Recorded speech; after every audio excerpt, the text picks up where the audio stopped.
Hi, it's Patrick Hutzel from intensivecarehotline.com with another quick tip for families in intensive care.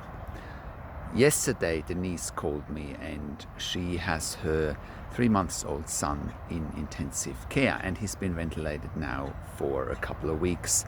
The intensive care team wants to proceed to a tracheostomy, and Denise is asking if that's the right decision.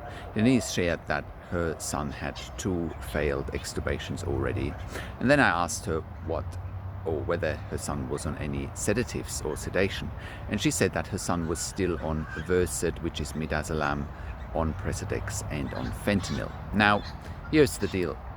For anybody who has a loved one on the ventilator and the ICU team wants to proceed to a tracheostomy and they're still sedated, now the first thing that needs to happen is patients need to be off sedation completely to see whether they can breathe adequately whilst they are off sedation. Basically, anybody needs to make an assessment whether they can wake up, breathe for themselves, and then hopefully avoid the tracheostomy. As long as that's not being done, the assessment is not complete.